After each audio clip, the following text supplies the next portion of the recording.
Okay बेटा, first year के students का आज हमारा लेक्चर नंबर 72 है। एंड आज हम कोशिश करेंगे कि हमारा कॉम्बिनेशन का कल का जो टॉपिक शुरू हुआ था उसको एंड कर लें। लेकिन मैंने बहुत सारी एग्जांपल दी थी, उनमें से दो खास एग्जांपल है।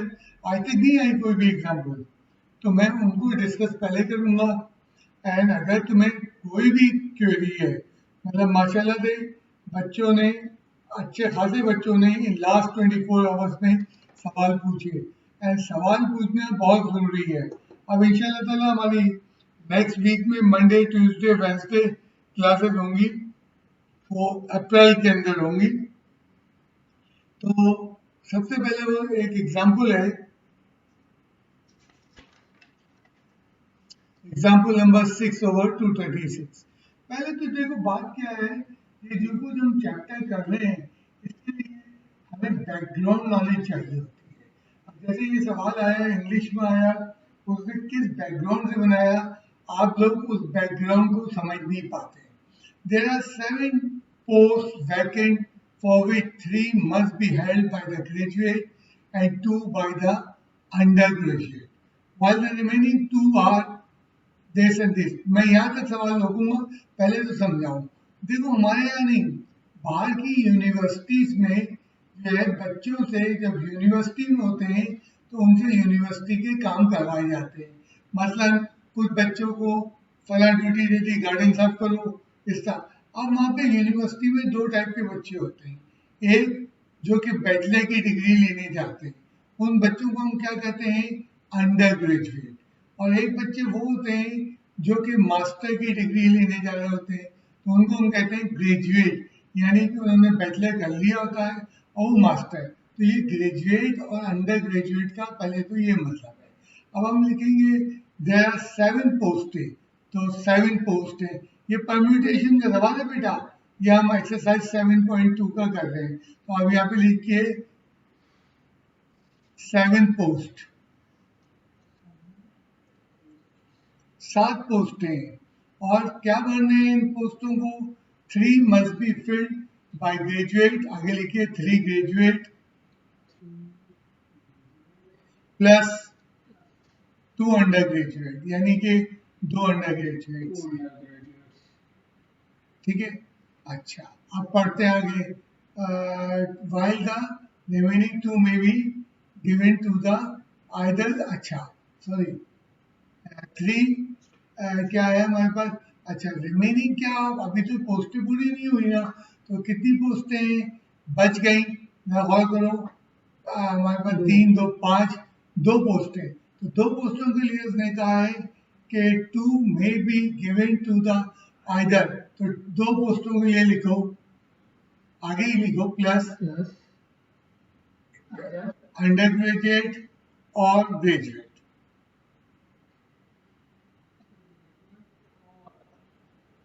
दो तो लिखो ना, जब पता चलेगा बच्चे को।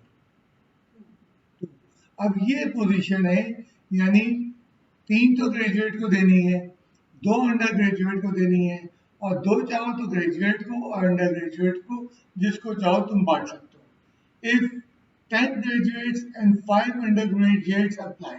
अब इन 7 के लिए कितने एप्लीकेंट आए, लिखिए 10 प्लस 5, 10 के आगे लिखिए ग्रेजुएट है जी प्लस 5 अंडर ग्रेजुएट।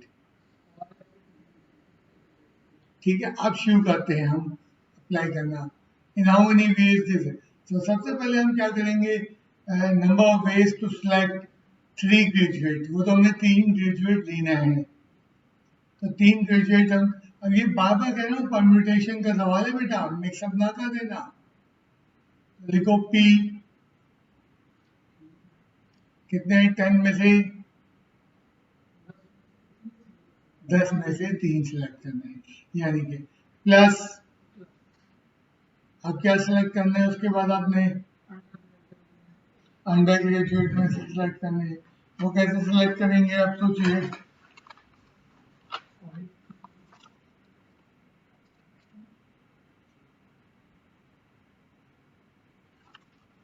कितने बचे बेटा, हमारे पास जो है 10 में से 3 आ गए।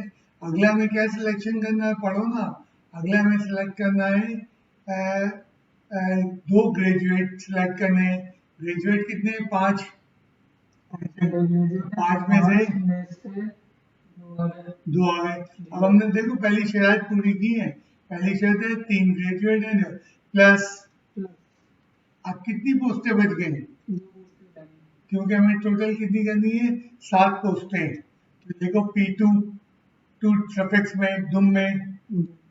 हाँ, अब बच्चे कितने हैं?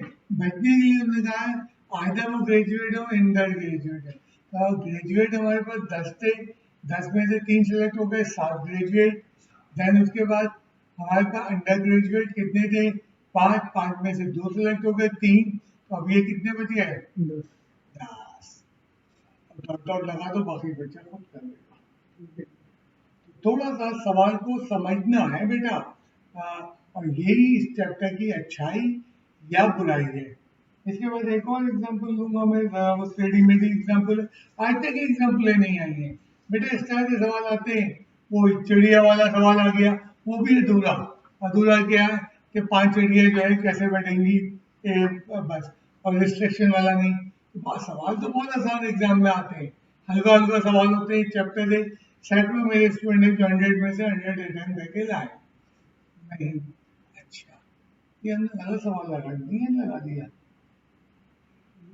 नहीं हटाओ। उसके बाद वाला है 8वां सवाल होता है। हाँ, यस, सॉरी सॉरी, वो गलत लग गया ना। बहरहाल अगर किसी सवाल में आपको क्वेरी है, आज अच्छे खासे बच्चों ने पूछा, मैंने अच्छी खासी दफा जवाब दिया। जरा टेढ़ा मेढ़ा सवाल है, और परम्यूटेशन के साथ जो है वो रिपीटेशन भी है, और परम्यूटेशन के साथ कुछ रिस्ट्रिक्शन भी है। अरेंज कितने लेटर्स हैं इसके अंदर? अभी मैं सवाल नहीं पढ़ रहा हूँ। कोई रिपीट हो रहा है?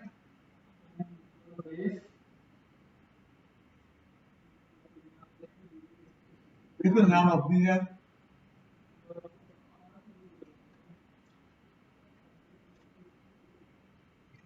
अभी मैं आगे सवाल पढ़ ही नहीं रहा। In how many ways the letter of the word arrange can be arrange. अभी मैं पार्ट 1 नहीं कर रहा हूँ, पार्ट 2 नहीं कर रहा हूँ, नंबर ऑफ अरेंजमेंट का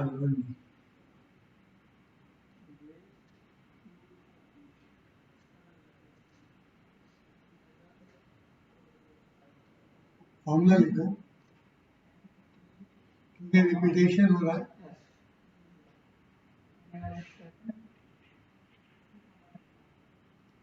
25 अलग के आ रहा है, 1260 लिख दीजिए। तो टोटल अरेंजमेंट जो हमारे पास है वो 1260 है। अब पहले पार्ट की तरफ चलते हैं। पहले पार्ट में वो कह रहा है if the two R's are never together. अब ये नेवर का मतलब मैंने तुम्हें समझाया था। नॉट टुगेदर के लिए पहले टुगेदर निकालेंगे और फिर टोटल में से माइनस कर देंगे, यानी पहले ग्रुपिंग होगी और फिर माइनस हो जाएगा। तो ways to arrange the two R's together.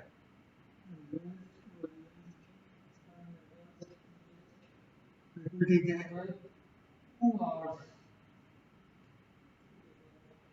अब क्या होगा बेटा? सबसे पहले तो हम ये देख रहे हैं कि हमारे पास टोटल लेटर्स कितने थे? 7। 7 में से जब 2 मिल गए तो कितने मिल गए? 5 लेटर और एक ग्रुप। कोई रिपीट तो नहीं हो रहा उसमें? कौन रिपीट हो रहा है? 2 फैक्टोरियल यानी 2 आर मल्टीप्लाई बाई। अब आगे क्या होगा? Shuffling. 2 factorial divided by 2 factorial. क्यों? इत्तेफाक से वही वाली बात है जो कल मैथमेटिक्स में थी। बेटा ये 2 factorial divide by 2 factorial bracket में लिख दो। फिर रिपीट कर रहा हूँ। टोटल हमारे पास 7 लेटर्स थे। एक आर का 2 ग्रुप बन गया, 5 लेटर्स इंडिविजुअल जिसे मैं कहता हूँ, और एक ग्रुप तो ये हो गए 6 फैक्टोरियल डिवाइडेड बाय 2 फैक्टोरियल। क्यों हुआ? क्योंकि इसके अंदर आर रिपीट हो रहा है। देन हम चले ग्रुप के अंदर। इत्तेफाक से आर का ग्रुप था, आर से हुआ, तो इसका टोटल आ जाएगा 360। ये क्या निकल के आए? The two R's are together. सवाल उसने ये नहीं पूछा two R's are not together. And not together का हमारे पास कभी कोई मेथड नहीं है, टोटल में से माइनस करते हैं। टोटल तुम्हें याद है 1260 थे।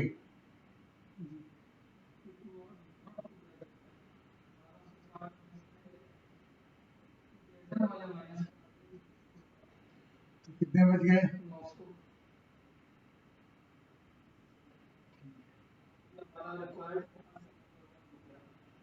ठीक है, ये तो आसान पार्ट था। पार्ट नंबर टू में ट्विस्टिंग आ रही है। क्या ट्विस्टिंग आ रही है? वो कह रहा है the two A's are together. अब एक ही तरफ चला गया है, क्योंकि तुम गौर करो, टू ए दो थे क्या? रेंज में ए दो थे, sorry. The two A's are together but not the two R. अब इसमें थोड़ा सा हम पजल होंगे। अब पहले तो हम देखते हैं टू एज टुगेदर के कितने तरीके हैं। नया पे पेज लगा लो, बेहतर है। काफी काफी ट्विस्ट वाला सवाल है बेटा, मैं कर रहा हूं तो वजह है। हमारे पास टोटल लेटर्स थे 7। 7 में अगर 2 एस ने, इसका लगा दो पार्ट नंबर 2 है शायद ये। When the 2 S are together,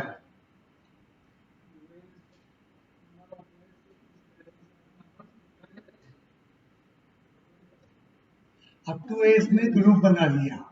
again मैं रिपीट कर रहा हूँ, 2 एस ने क्या कर लिया है? अपना ग्रुप बना लिया है। तो क्या था हमारे पास? टोटल लेटर्स कितने थे? 7 में से 2 कम हो गए, 5 इंडिविजुअल और एक ग्रुप, तो 6 फैक्टोरियल डिवाइडेड बाय 2 फैक्टोरियल क्यों होगा बेटा? इस ग्रुप में रिपीटेशन हो रही है।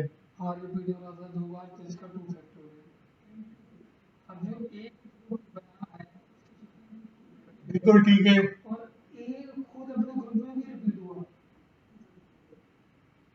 राइट, 360 आया। अब यहाँ एक थोड़ा सा मसला हो रहा है। पार्ट 2 को दोबारा पढ़ो। The 2 S are together but not the 2 R. अब जब तुमने 6 को लिया है, वहां एक मसला ही आ गया है, 2 आर भी उसमें शामिल हो गए। हमने एक ही बात नजर रखी है पार्ट नंबर 2 में, लेकिन वो जब हमने 6 लिया तो उसमें 2 आर भी आ रहे थे। अब उनको हम कैसे निकालें? ये वही मसला आ गया, ये वही मसला आ गया कि मैं तुम्हें याद दिलाता हूँ चैप्टर 6 के अंदर। चैप्टर 6 में हम कहते थे numbers lying in between 1 to 100 neither divisible by 3 nor bye 7। अब हमने 3 से डिवाइड होने वाले अलग कर लिए, 7 से अलग कर लिए, तो 21 दोनों में आ गया। इसी तरह अगर तुम्हें याद दिलाऊं 42 42 भी आ गया था। तो हमने उसके लिए क्या किया था? फिर कॉमन मेंबर तलाश किए। तो जरा कॉमन मेंबर तलाश करना पड़ेंगे हमें। फिर 360 में 2 एस एंड 2 जो है, तो number of arrangement in which the 2 S are together.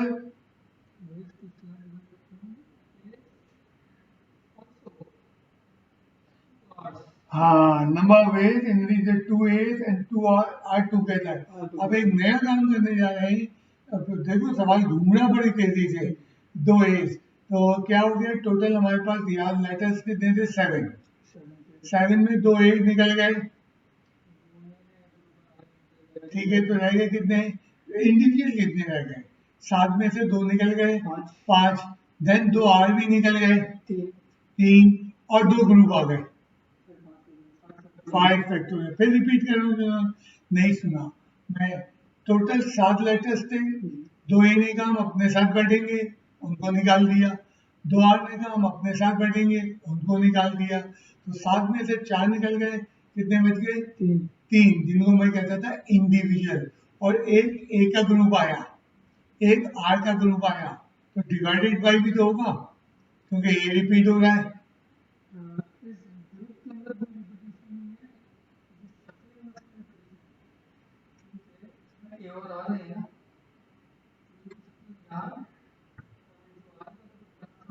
सही कह रहे हो, सॉरी, ठीक है। तो ये टोटल बन रहे कितने? 120। थोड़ी सी कैलकुलेशन को तेज कर रहे हैं। अब देखो 360 तरीकों में ए साथ साथ है, और 120 तरीकों में क्या है? ए के साथ आर आर भी है। तो अब हम चलते हैं आखिरी जवाब देने के लिए। arrangement in which the two A's are together but not the two R's.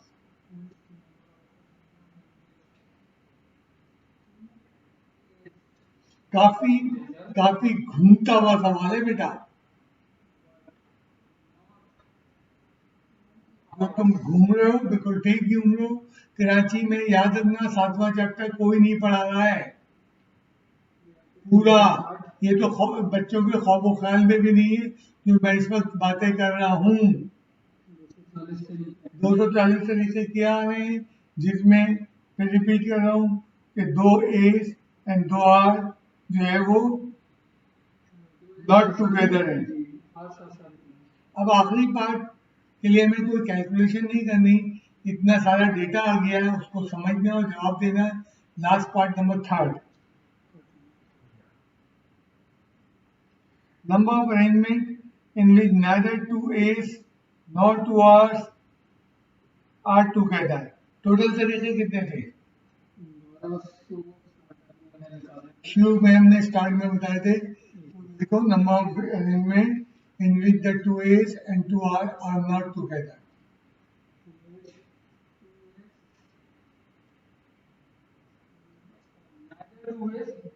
Not two A's.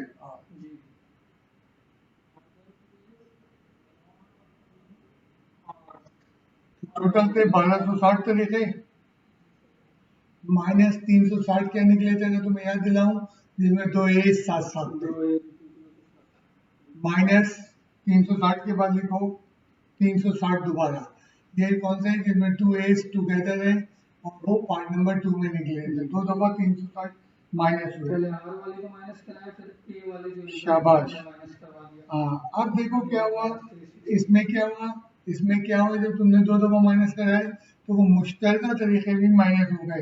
ये वही वाली मैं बात कर रहा हूँ, बार बार रिपीट कर रहा हूँ सीक्वेंस सीरीज का सवाल का कि जनाब तुमने 3 से डिवाइड होने वाले भी नंबर माइनस कर दिए, 7 से भी माइनस कर दिए, 21 2 दफा माइनस हो गया। तो कॉमन नंबर का तुम्हें याद दिलाऊं वो हमने पार्ट 2 में कितने निकाले थे? 120। 120 ऐड होंगे।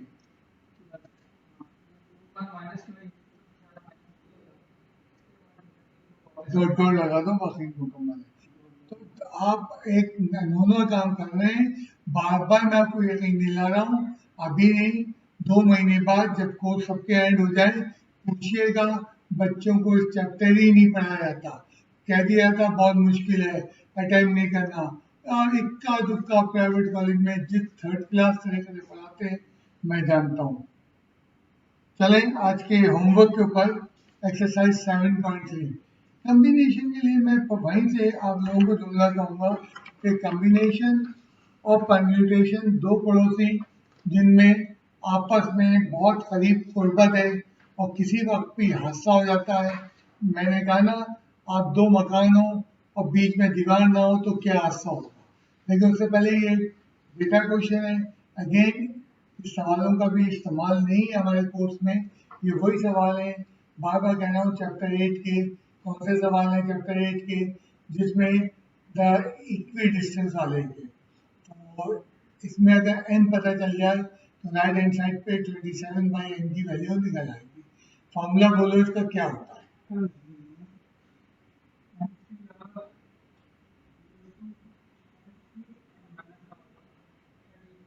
Very good. तो फॉर्मूला बेसिक याद करना है। हाँ अब इसको फॉर्मूले की फॉर्म में चेंज करो।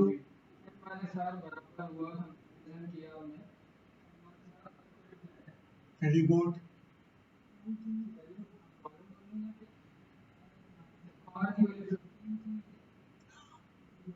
हमेशा जब भी हम 715 लिख रहे हैं तो फॉर्मूला आर होता है।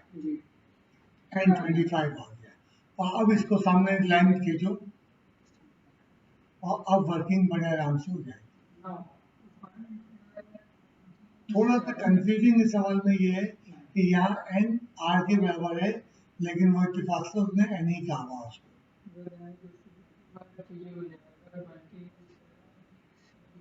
तो ऐसे सवाल नहीं आते हैं अमूमन, लेकिन हमने कोर्स में है तो इसलिए उनको कर दिया है। तो ज़्यादा मज़ा आता है वर्ड प्रॉब्लम में। अब कल तुमने जो वर्ड प्रॉब्लम किए वो एटलीस्ट, एट मोस्ट, तो एटलीस्ट एट मोस्ट, अब देखो तुमने जिंदगी में नहीं सोचा था कि एटलीस्ट क्या होता है। एटलीस्ट का मतलब होता है कम से कम, यानी कि तुम्हारे 90 नंबर आ जाए मैथमेटिक्स में, अल्लाह करे 92 आ जाए, अल्लाह करे 100 आ जाए, तो एटलीस्ट कम पैमाना बताते हैं और एटमोस्ट ज़्यादा पैमाना होता है। तो आज तुम देखना इन्हीं अल्फाज को थोड़ा और मजबूत देखेंगे। एंड जब वो सवाल आता है लिखा हुआ find the number of combination of the 4 letters out of the word seminar, तो वो आसान तरीन सवाल है क्योंकि उसमें कम्बिनेशन लिख दिया। लेकिन जब कम्बिनेशन का सवाल आता है find the number of veg, वहां सवाल मुश्किल हो जाता है, ये समझ में नहीं आता कि ये परम्यूटेशन है या ये है। और उसके लिए मैंने तुम्हें कल क्या बताया था, परम्यूटेशन में तरतीब मैटर नहीं करती। ना लिखो ए बी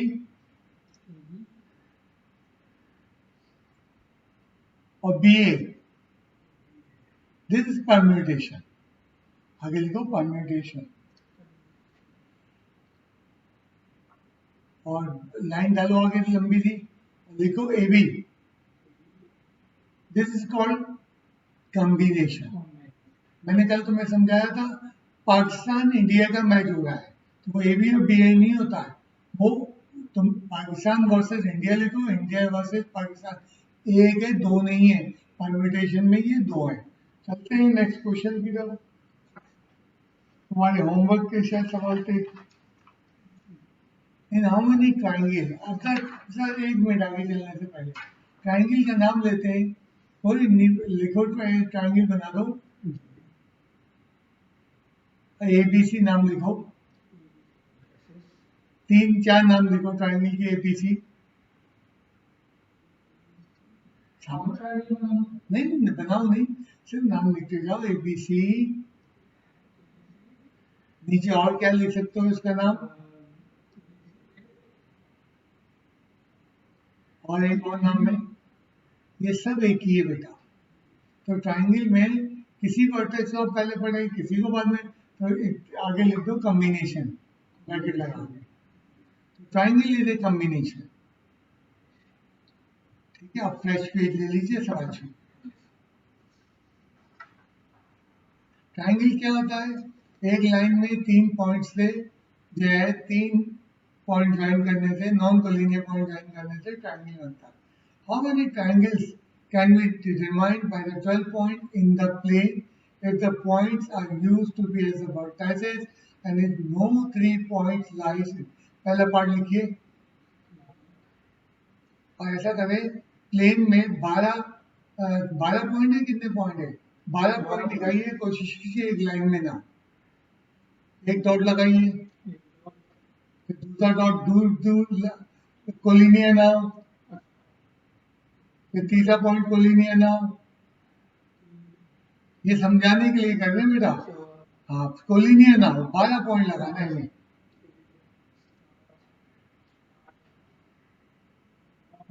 नीचे आ सकते हो, आ जाओ बहुत नीचे आ जाओ, 12 पॉइंट। अब देखो ये 12 पॉइंट नॉन कोलिनियर हमने रखा है, उसने क्लियर कहा है कि no 3 point line in the same line, किसी तीन को ज्वाइन कर लो, किसी तीन को,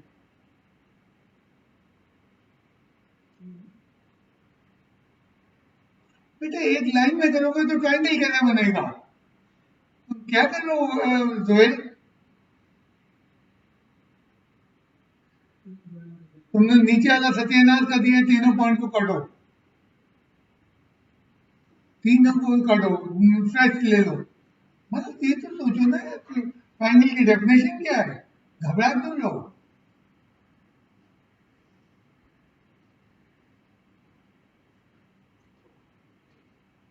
अभी कंसेप्ट में दे रहा हूं कि नॉन कोलिनियर पॉइंट है, एक लाइन में नहीं है। सॉरी भाई, जोएल को मुझे डांटना पड़ जाता है, एंड इसी तरह तुम लोगों को भी डांट सकता हूँ, बस बस बस। तो लिखो यहाँ पे triangle is a combination of 3, नीचे लिखो, और triangle is a combination of 3 non collinear points. ठीक है, कितने पॉइंट है टोटल, 12, तो लिखो C12, सी कॉम्बिनेशन कितने के लोग हैं? 3 के, बस जवाब आ गया। कितना बन रहा है जवाब? 200 शायद 20 बन रहा है। ठीक है, this is the first part. First part में तुम्हें मैंने, अभी जरूरी नहीं है तुम पॉइंट, ये तुम्हें कंसेप्ट देने के लिए कि मैंने पूरे पॉइंट दिखाने की कोशिश की। अब पार्ट 2 में कुछ पाबंदियां आ गई, कॉम्बिनेशन में भी आती है। पार्ट 2 लिखिए। हाँ, अब क्या करना है, 7 point lies in the same line. पहले सीधी लाइन में 7 पॉइंट दिखा दीजिए। अब नीचे नीचे पार्ट 2 कर लो। अब तुम ये 7 पॉइंट उसने कहा एक लाइन में है, अब बाकी रिमेनिंग कितने रह गए? पहले बेटा मैंने कब कहा मिला दो उन्हें, नया पेज लगाओ। सुनो ना, जितना मैं कह रहा हूं उससे आगे नहीं कर रहा हूं। 7 पॉइंट दिखाइए एक लाइन में, बस मैंने ये कहा पार्ट 2 में। तुम जल्दबाजी कर रहे हो। एक्चुअली ये सारी जो है हमारे लेक्चर के अंदर नहीं है। अच्छा, अब कितने 12 पॉइंट में से बाकी नॉन कोलिनियर दिखा दीजिए 5।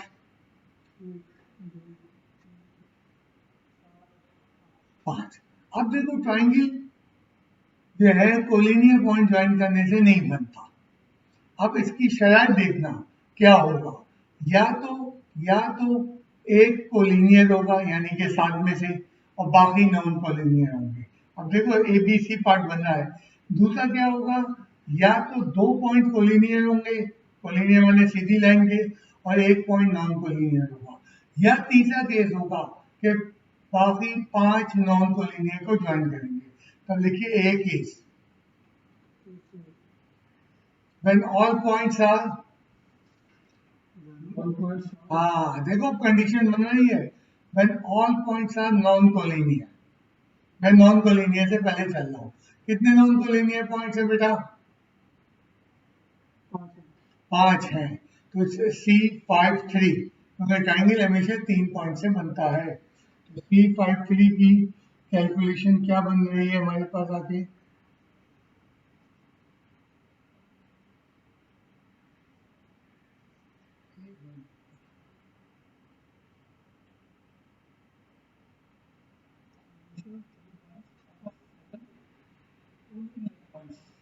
अच्छा ठीक है, इसको जरा सा गेम प्लान बदलना पड़ेगा।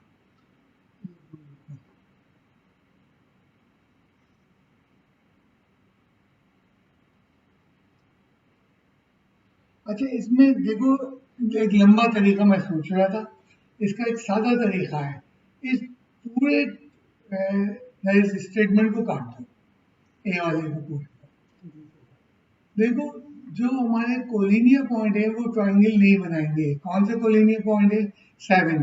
तो देखो number of triangle that cannot be formed by the 7 collinear points.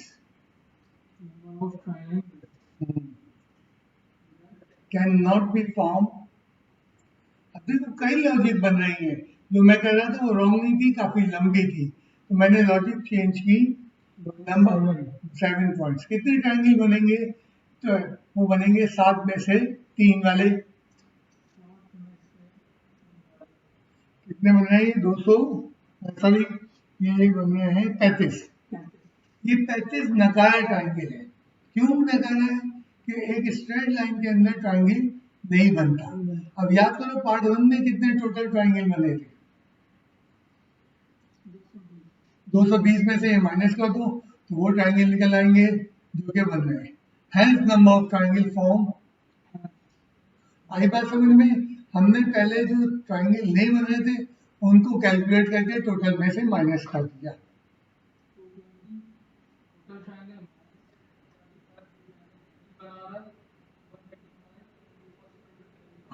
देखा, यही कंप्यूटर साइंस की अप्रोच होती है। कभी कभी हम प्रोग्रामिंग में बहुत लंबी लाइनें लिख देते हैं, देन हम रियलाइज करते हैं तो 2 लाइन का सवाल था। तो मैं भी थोड़ा भटक रहा था, जो मैं भटक रहा था मैं वो नहीं था, लेकिन ये 7 collinear point do not form A triangle.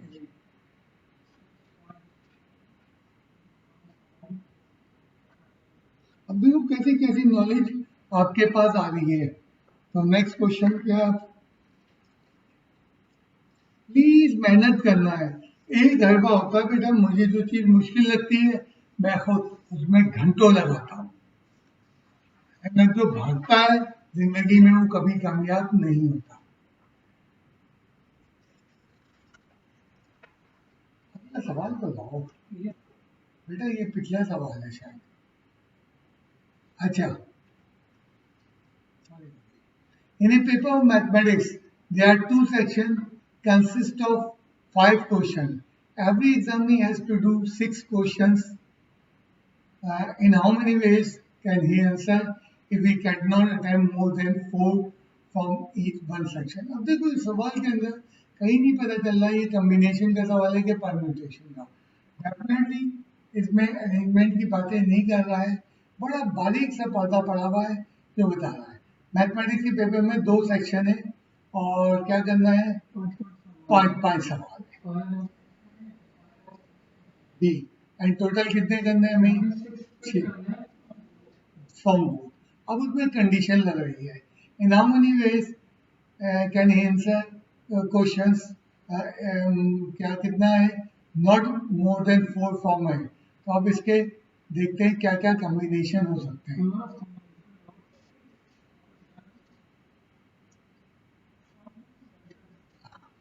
पहला क्या आ रहा है,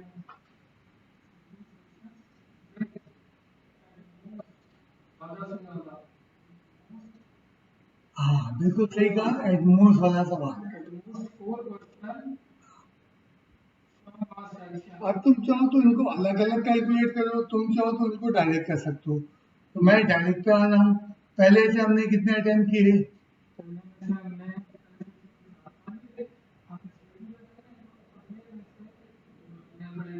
प्लस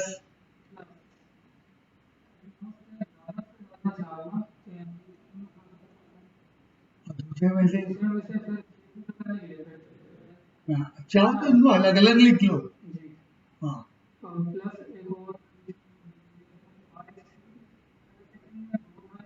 बिल्कुल ठीक। और क्या हो सकता है, क्यों नहीं है, डॉट डॉट लगा दो। तो ये डायरेक्ट लिखा है, बाद बच्चे या टीचर्स इसको अलग अलग कैलकुलेट करते हैं एंड देन एंड में ऐड कर देते हैं, तुम्हारी मर्जी। अब इसमें से समझने की बात है, 4 से ज़्यादा नहीं हो सकते। अब 4 से ज़्यादा नहीं हो सकते तो 6 करने के लिए बाकी से अटेम्प्ट करना पड़ा।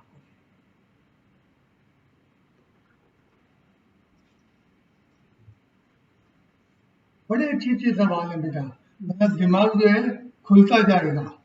अगला सवाल बेहतरीन सवाल है।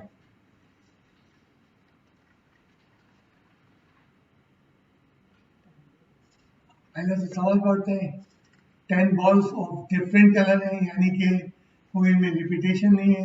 In how many ways can 7 select so that to include the red ball, ठीक है। 7 बॉल हैं, 10 टोटल बॉल्स हैं।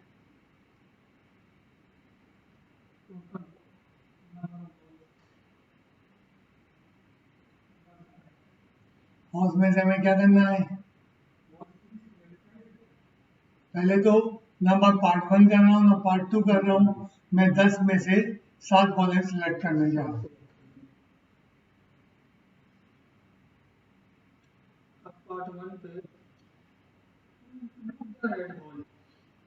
अब रेड बॉल को इंक्लूड करना है तो क्या करना पड़ेगा, मतलब मेरा पसंदीदा एक आदमी है, मुझे उस ग्रुप में उसको सेलेक्ट, तो सबसे पहले वही रिस्ट्रिक्शन है, मैं रेड बॉल को सिलेक्ट कर लूंगा। तो क्या होगा, कितनी रेड बॉल है, एक है तो C11।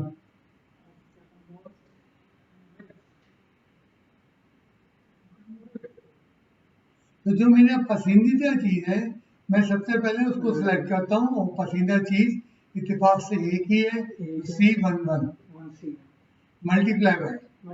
अब कितनी बॉलें बची, तो 9 बॉलों में से क्या करूंगा मैं, 7 करने के लिए 6, वेरी गुड। तो सबसे पहले हमने पसंदीदा बॉल को अपने सेलेक्ट कर लिया और पसंदीदा बॉल सेलेक्ट होते ही हमारा जवाब बनने लगा। हाँ बिल्कुल बिल्कुल, वो परम्यूटेशन था। तो ये मेरे ख्याल से 84 बन रहा है शायद। ओके।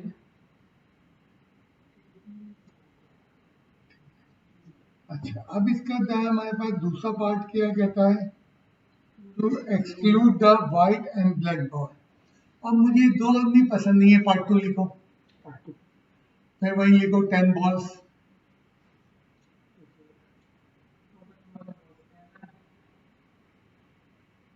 और सिलेक्शन कितनी करनी है, 7। कितने में से सिलेक्शन करनी है बेटा? जब मुझे दो चीजें पसंद ही नहीं है तो मैं हाँ उनको तसल्ली दे रहा हूँ, तो मैं सिलेक्ट, मैं देख ही नहीं रहा हूँ। तो तुम क्या देख रहे हो? मैं जो देख रहा हूँ वो मैं ये देख रहा हूँ, 10 चीजें हैं नहीं, 8 चीजें हैं। हाँ देखो, दो को मुझे सिलेक्ट ही नहीं करना। मिसाल के तौर पर मैं क्रिकेट टीम सिलेक्ट करने जा रहा हूँ और दो जो है मेरे सिपाही आ गए जिनको मुझे लेना ही नहीं है। हाँ बेटा बैठा हो, कोल्ड ड्रिंक पियो, उनको मैं देख ही नहीं रहा हूँ। तो देखो, वेस्ट टू सिलेक्ट द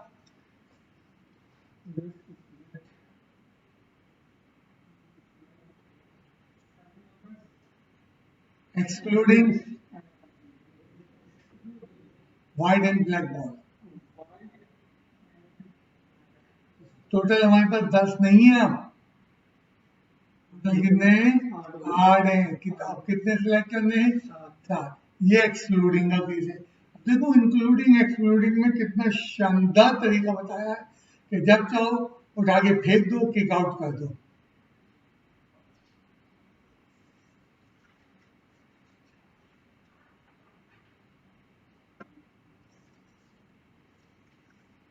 आज की हमारी क्लास निस्बतन छोटी है और तेजी से एंड हो रही है। हाँ क्या है? हाँ सबसे। देखो, जब हम ये कॉम्बिनेशन कर रहे हैं तो कॉम्बिनेशन का ताल्लुक सबसेट से है। अब मैं इसमें तुम्हें एक छोटा सा आइडिया देना चाह रहा हूँ, ये थ्योरी का आइडिया देना चाह रहा हूँ।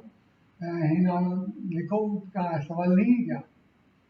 लिखो, हाउ मेनी सबसेट्स। हाँ मैं एक एग्जांपल बना रहा हूँ। Subset of at most 2 letters out of, जी बोलिए। अच्छा चलो, आउट ऑफ 3। हाँ क्या हुआ, मैं दोबारा रिपीट कर रहा हूँ। हमारे पास टोटल कितने मेंबर्स हैं? 3 मेंबर्स हैं। और उसमें से जो जरा 3 मेंबर लिखना, एक साइड बनाओ, कर्ली ब्रैकेट में एबीसी। इसके सबसेट लिखना शुरू करो नीचे। वो लिखते हैं ना, क्या होता है, नल सेट।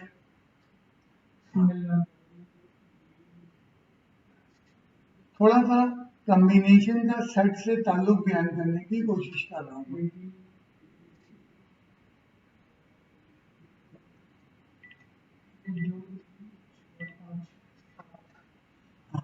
कितने बने? 7। जरा लिखो सी। अब सही हुई कुछ? क्यों आवाज दूसरा आ रही है भाई? हाँ अच्छा चलो ठीक है, तुम अपनी करीब करो, करीब करो। अच्छा, अब जरा लिखो सी कितने मेंबर थे हमारे पास? 3।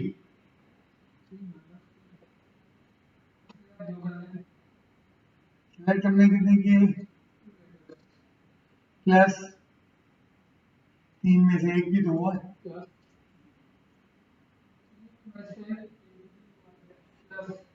3 में से नल सेट भी आया। ये समझाना था कि जब हम कहते हैं सबसेट तो एक उसमें नल सेट भी होता है, क्योंकि अगले सवाल के अंदर यही कुछ होने जा रहा है। तो इनको कैलकुलेट करो कितना बन रहा है। ये बन रहा है 3 प्लस कितने वर्ड टोटल? ऊपर गिनवाओ, अंडरलाइन करवाओ।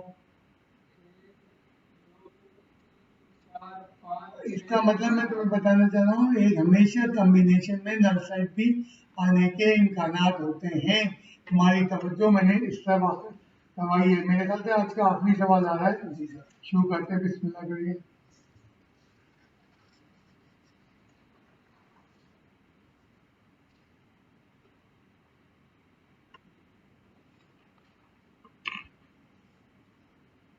A party of almost 2 students from a group of 5.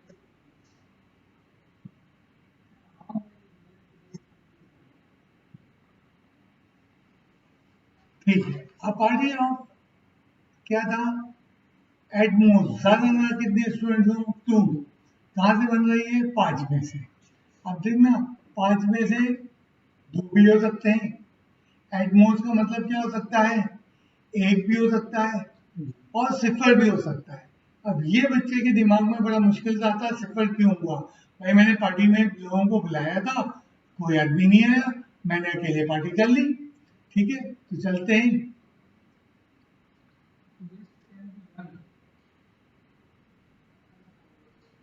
अब चाहो तो एक ही लाइन में कर लो, चाहो तो अलग अलग कर लो। मैं एक ही लाइन में करना प्रेफरेंस कर रहा हूँ। 5 में से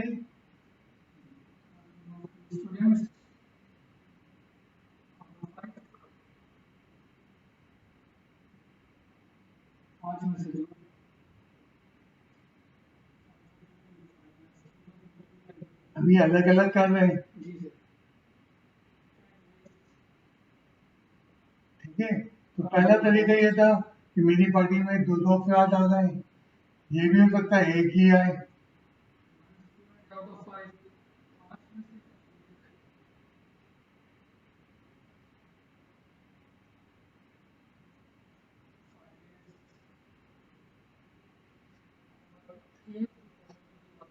बस सही है कि मेरी पार्टी में किसी ने आना पसंद नहीं किया, क्योंकि शायद नामुमकिन है, शायद मुमकिन भी।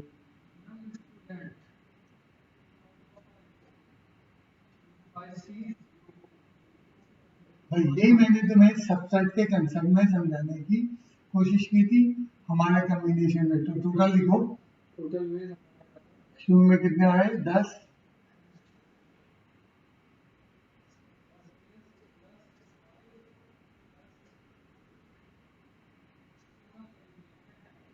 तो आज हमारी एक्सरसाइज एंड हो गई है। मैंने कुछ एग्जाम्पल अगर तुम्हें याद आए, पीछे रुकी हुई थी 7.1 में, कुछ सवाल भी रुके थे। मैं गलती से क्या किया मालूम है उन्होंने? 7.1 में एग्जाम्पल और क्वेश्चन कम्बिनेशन के डाल दिए थे। मैंने उनको रुकवा लिया था।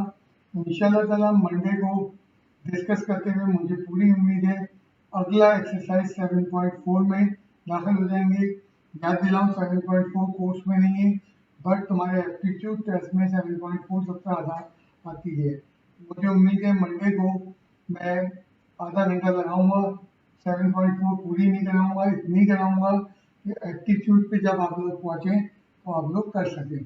प्लीज हेजिटेट नहीं करना, तुम्हारे पास 4 दिन है, पूछो। और बार बार मैं कह रहा हूँ एक्स्ट्रास, एक सवाल करो बेटा, एक सवाल, और एक्स्ट्रास को तमीज से पूछो। आज एक बच्चे ने सवाल पूछा, ना वो मुझे क्वेश्चन नंबर रेफर दे रहा है, ना बेटा पूरा सवाल दिया जाता है कि सर एक्सरसाइज फला फला, फला क्वेश्चन, फला ये। फिर जब तुम अपनी बात मुकम्मल मुझे दोगे, मुझे तुम्हें कम्युनिकेट करना आसान होगा। कोई तस्वीर भेजो, सीधी भेजो, क्लियर भेजो, धूप में खींच के भेजो, कुछ अपने अंदर एटिकेट्स लाओ मैथमेटिक्स के साथ साथ। तो तुम्हें रोजाना एक्स्ट्रास का एक सवाल करना है, एंड इसके लिए जरूरी नहीं चैप्टर 10 के पीछे पड़ जाओ, शायद तुम चैप्टर 3 भी भूल लो। ओके बेटा, थैंक यू। आज की क्लास एंड हो।